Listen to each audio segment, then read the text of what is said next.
why I never tell buyers to visit a builder without representation. Most buyers think buying a brand new home is easier than buying a resale home. I actually think it's one of the most complicated because you're not just choosing a house, you're choosing the builder, the neighborhood, the lot, the financing, the upgrades, the timeline, and decisions that could affect your home's value for years. That's why I never recommend walking into a builder's model home without your own representation. One of the biggest misconceptions I hear is the builder has someone there to help us, and they absolutely do. Builder sales consultants are incredibly knowledgeable, but they represent the builder. Their job is to sell that builder's homes. My job is completely different. I'm here to represent my client. That means helping compare builders, review contracts, evaluate lots, negotiate incentives, recommend inspections, coordinate timelines, and think about long-term resale, not just getting to closing.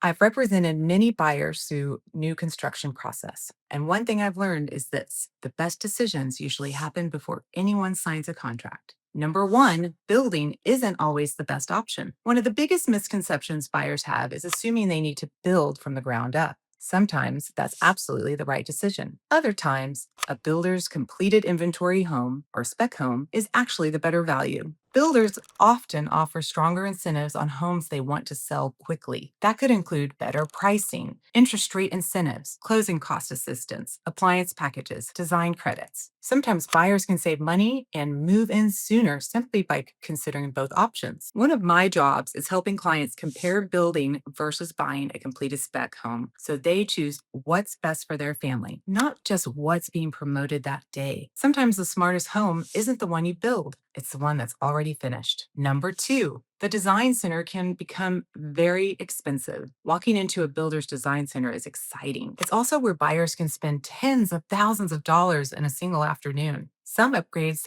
absolutely make sense. Structural options, extra windows and additional electrical, higher ceilings. Those are difficult or expensive to change later. But many cosmetic upgrades, lighting, cabinet hardwares, backsplashes, paint, certain flooring, even some fixtures can often be completed after closing for much less by trusted local contractors. The goal isn't to spend less, it's to spend smarter. I help my clients understand which upgrades create long-term value and which ones are better completed after closing. Number three, I'm thinking about your resale before you even buy. This is one of the biggest differences between simply buying a new home and making a smart investment. I always look beyond today's purchase. How many phases does the builder still have? How many lots remain? Will you be competing against the builder in 3 years if life changes? I've had conversations with homeowners who purchased early in a community, then needed to move while the builder was still selling hundreds of brand new homes. Now they're competing against new warranties, new incentives, below market financing, and builder promotions. That makes resale much more challenging. These are conversations most buyers don't even know to ask. I'm not just helping you buy a home, I'm helping you protect your future investment. One advantage I'd like highlighted is that I'm part of a brokerage with more than 400 agents. Because of that, we're constantly sharing information about builder incentives, financing specials, negotiated concessions, community updates, and builder experiences. Often, if another agent successfully negotiates something with a builder, that information circulates within our office, so we're aware of what's possible. That collective knowledge can be incredibly valuable for my clients during negotiations. I've worked with buyers who were incredibly grateful